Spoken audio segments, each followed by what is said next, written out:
Hello students, good morning, अस्सलाम वालेकुम। आज की इस वीडियो में हम चैप्टर नंबर 1 साइंस का जो चैप्टर नंबर 1 है मोर अबाउट प्लांट्स के बारे में पढ़ेंगे।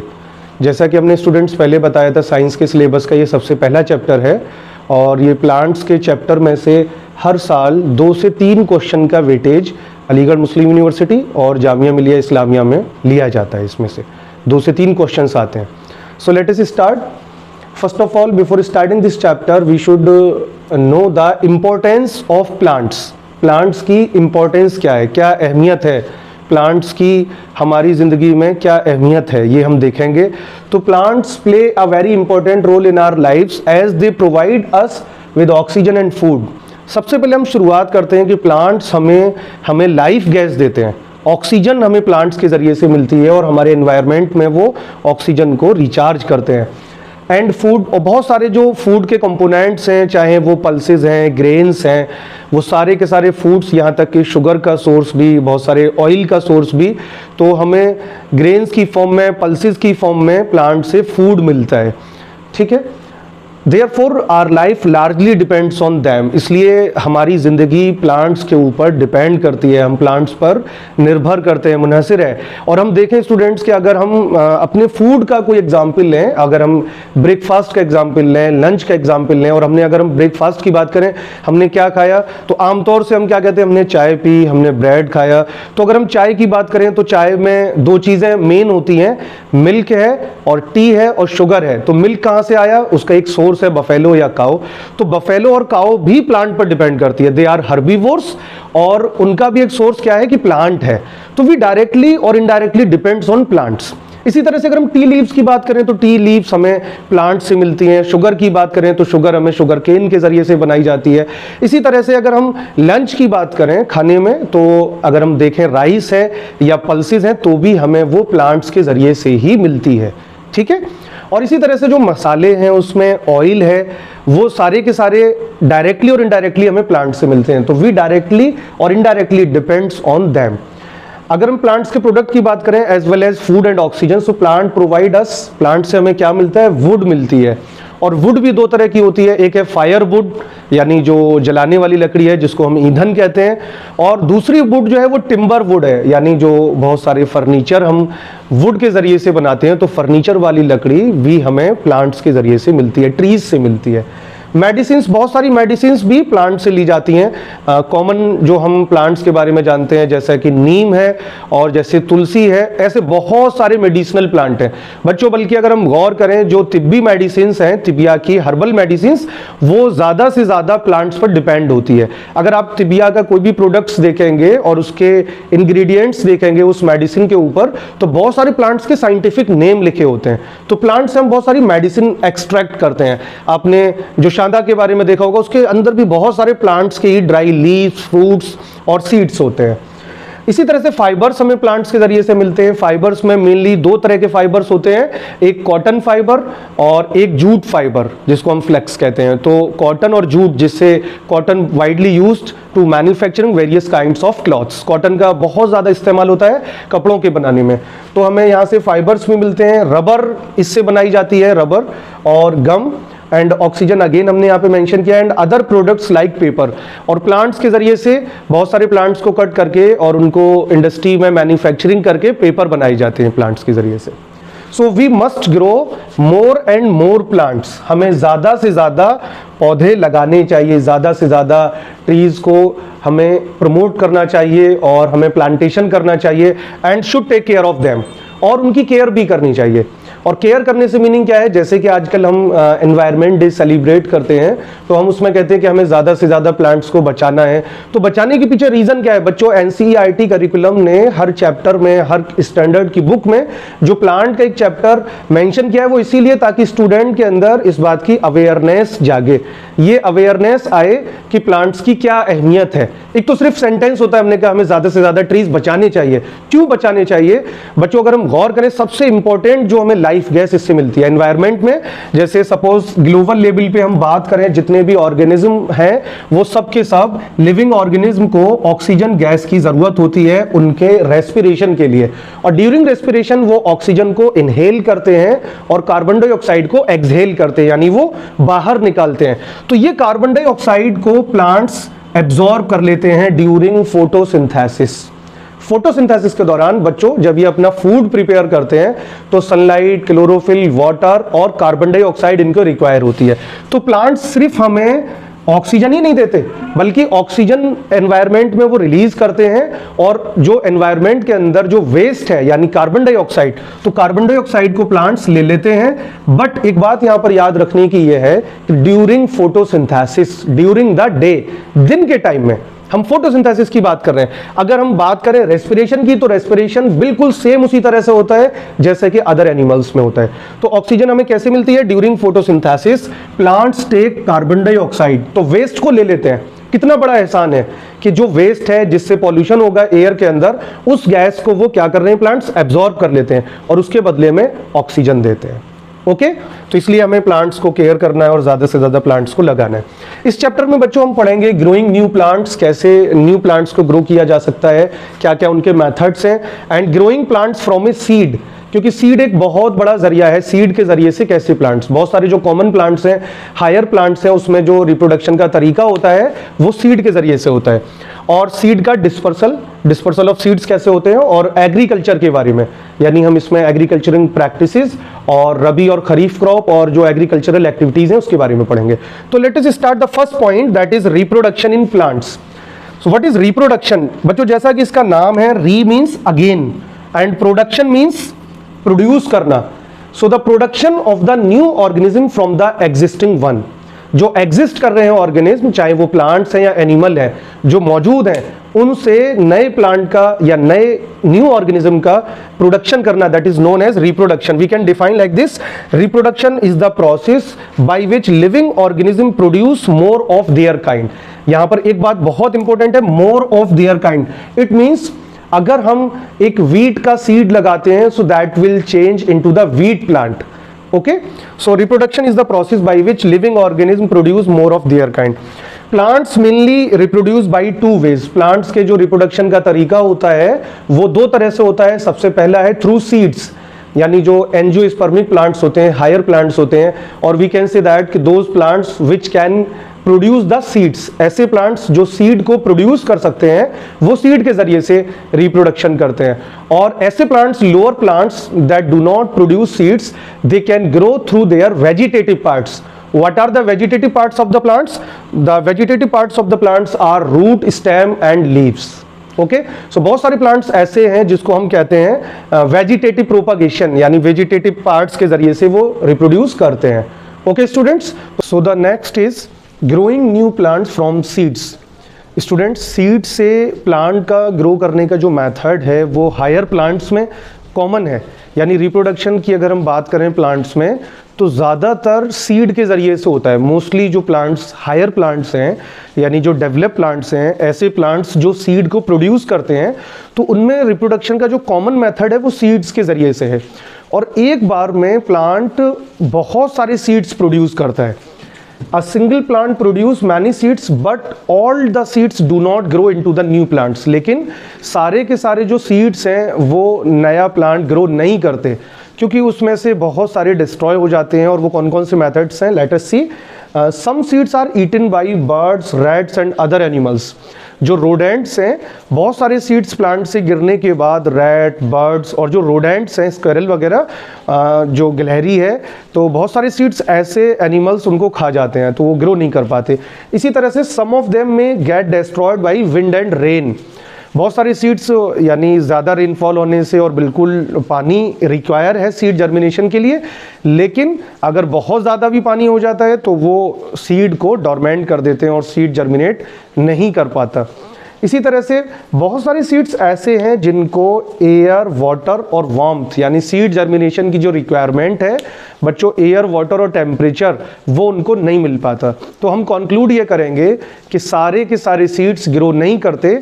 उनमें से कुछ पानी से, हवा से ख़राब हो जाते हैं, कुछ को रोडेंट्स यानी रैट वगैरह खा लेते हैं, और कुछ सीड्स को सफिशिएंट जो रिक्वायरमेंट है बेसिक, जो एक सीड को नया प्लांट में तब्दील होने के लिए, सीड के जर्मिनेशन के लिए जो एयर, वाटर और टेम्परेचर है वो उनको सफिशिएंट नहीं मिल पाता। तो इस वजह से सारे सीड्स ग्रो नहीं करते।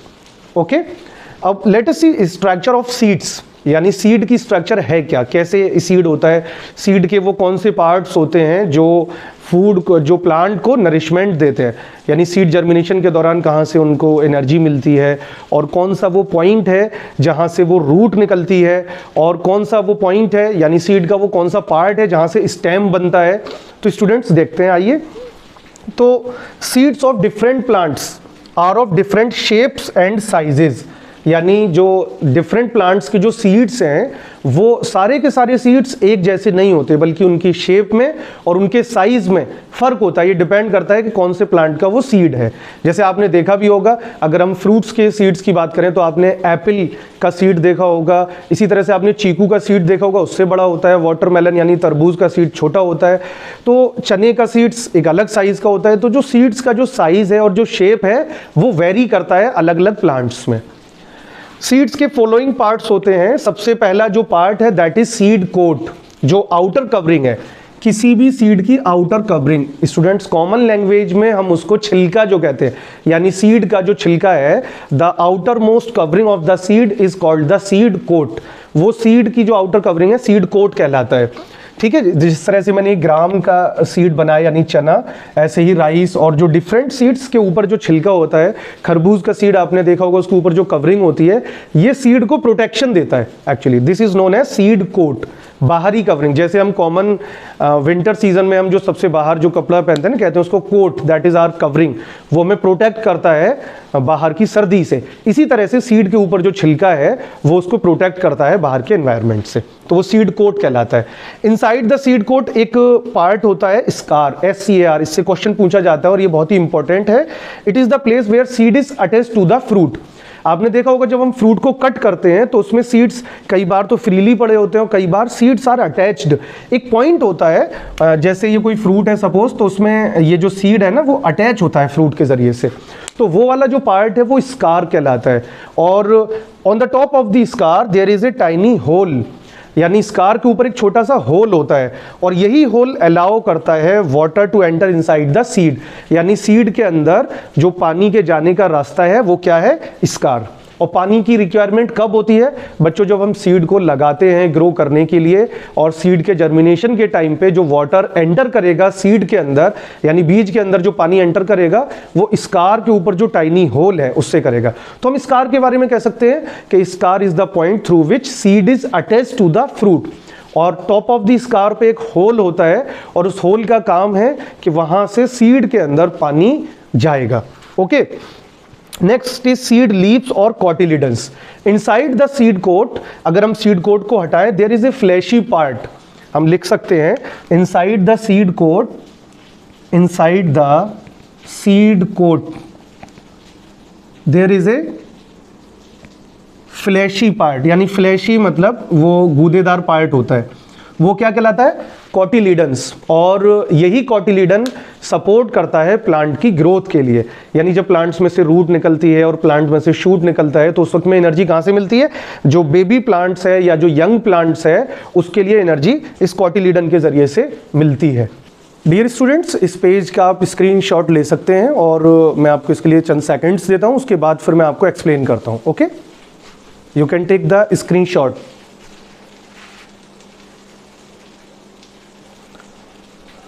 Now see the food for the baby plant that is embryo is stored in the seed leaves।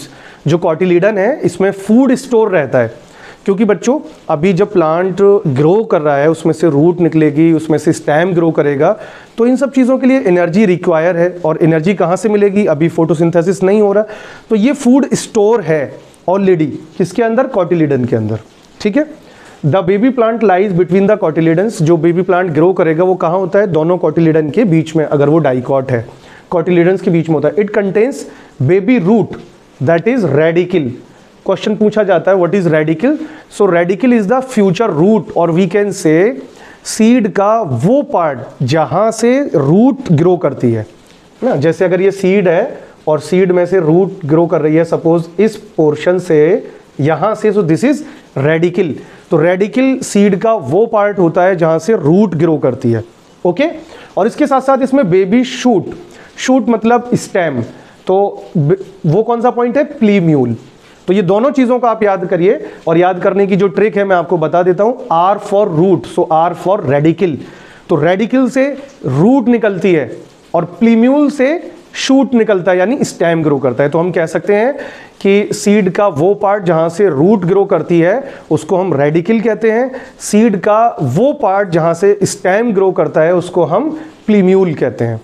Okay, cotyledons का एक बड़ा फंक्शन ये है, cotyledon protects the baby plant. जो कॉटिलीडन है सीड का बीज पत्र, वो क्या करता है, बेबी प्लांट को प्रोटेक्शन प्रोवाइड करता है। यहाँ पर फूड भी स्टोर है उसके पास और उसको प्रोटेक्शन भी देता है। Okay, so on the availability, on the presence of number of cotyledons, there are 2 kinds of seeds.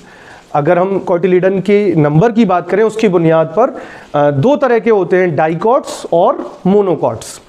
Dicots, जैसा कि बच्चों इसका नाम है, डाई मीन्स 2 और कॉट मीन्स कॉटिलीडन। तो 2 cotyledons, यानी such seeds which have 2 cotyledons are known as dicots. You can see the example, seeds like gram, pea, beans, यानी जो चना है, मटर है, अगर हम इनके छिलकों को हटाएंगे, जैसे चने के सीड्स के बारे में मैंने आपको अभी पहले भी बताया था। सपोज ये एक चना का सीड है और इसके जब छिलके को हटाएंगे तो उसमें ना छिलके को हटाने के बाद सीड 2 पार्ट में निकलता है, 2 कॉटिलीडन उसके अंदर होते हैं। चने की दाल आपने देखी होगी, 2 मिलकर बनाते हैं सीड। तो ऐसे सीड्स जैसे ग्राम है, मटर है, बीन है, इनके पास कितने कॉटिलीडन्स होते हैं, या 2 कॉटिलीडन्स होते हैं, इसलिए ये क्या कहलाते हैं, डाइकॉट सीड्स कहलाते हैं। तो इसमें से क्वेश्चन बन जाता है एंट्रेंस एग्जाम में भी कि which of the following is a dicot seed या डाइकॉट प्लांट। ओके, तो हम इन एग्जाम्पल्स में ले सकते हैं, इसके अलावा और भी एग्जाम्पल्स हैं, आप उनको लिख सकते हैं। Next is monocot.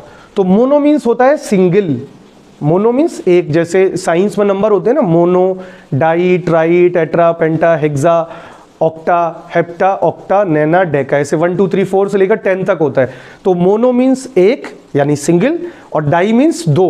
तो मोनोकॉट ऐसे सीड या ऐसे प्लांट जिनके सीड में एक कॉटिलीडन होता है वो मोनोकॉट कहलाते हैं, और ऐसे प्लांट्स जिसमें 2 कॉटिलीडन्स होते हैं वो डाइकॉट कहलाते हैं। तो मोनोकॉट सीड कौन से होते हैं, सीड लाइक राइस, आपने देखा होगा चावल का जो सीड है पैडी, उसके छिलके को हटा के देखेंगे तो एक सिंगल पीस निकलता है। इसी तरह से मेज, मक्का, भुट्टा आपने देखा होगा, तो उसमें भी एक पीस होता है, वो सिंगल सीड में होता है। इसी तरह से व्हीट, व्हीट भी सिंगल होता है, have only 1 cotyledon and are called monocot seeds. तो ऐसे सीड जिसमें सिंगल कॉटिलीडन होता है तो वो क्या कहलाते हैं, मोनोकॉट सीड्स कहलाते हैं। Now see the next topic student, germination of seeds, very important topic of this chapter. Germination of seeds क्या है, the growth of baby plant that is embryo within a seed to form a seedling, यानी जो seed है, seed से एक young plant का बनना।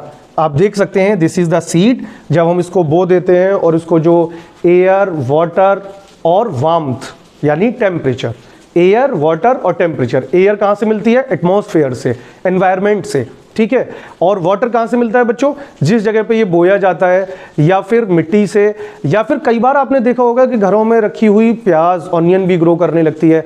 कई बार आपने देखा होगा कपड़े में अगर हम लपेट कर रख दें चने के सीड्स को तो वो भी जर्मिनेट कर जाते हैं। तो सीड को जर्मिनेशन के लिए मिट्टी ज़रूरी नहीं है, बल्कि 3 चीज़ें, एयर, तो एयर कहाँ से मिल जाती है, एटमॉस्फेयर से, वाटर यानी पानी, तो पानी हवा के अंदर भी मौजूद होता है, या फिर हम उन सीड्स को गीले कर सकते हैं, और तीसरी चीज़ है टेम्परेचर। तो टेम्परेचर चाहे तो वो हमें हमारी जो हवा है यानी जो टेम्परेचर जर्नल है वहाँ से मिले, और जर्नली जो बड़े पैमाने पर जो प्लांट्स ग्रो करे जाते हैं, जो सीड्स ग्रो किए जाते हैं, तो sunlight is the ultimate source of warmth. तो एयर, वाटर और warmth is required for the seed germination. तो देखते हैं स्टेजेस ऑफ सीड जर्मिनेशन। सबसे पहले सीड को हम बो देते हैं, एयर, वाटर और टेम्परेचर जैसे ही मिलता है तो उसमें से रूट ग्रो करती है, रूट स्टार्ट करती है, और कौन से पॉइंट से करती है स्टूडेंट्स, याद रखिए, दैट इज रेडिकल, और सीड कोट ब्रेक होता है पहले, सबसे पहले seeds get water, air and temperature. You can write seed gets water, air and warmth.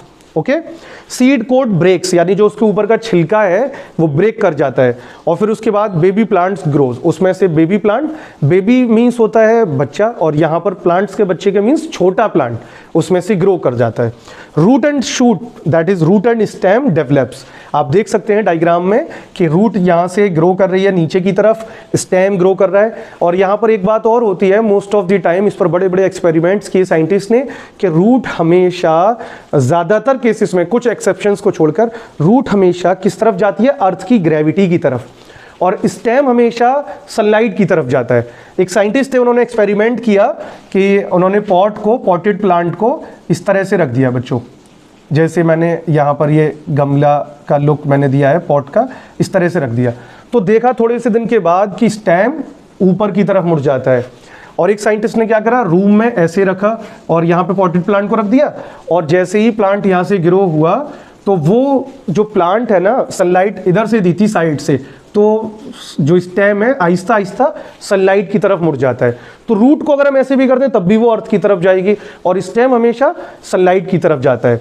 तो रूट एंड स्टेम डेवलप्स। उसके बाद क्या होता है? Plant grows and leaves develop in it, और प्लांट्स ग्रो कर जाता है, फिर उसके अंदर लीव्स डेवलप हो जाती हैं, और जब लीव्स डेवलप होती हैं तो फिर फोटोसिंथेसिस स्टार्ट हो जाती है। फोटोसिंथेसिस क्या है? प्लांट का फूड बनाने का process, the process by which plants prepare their food.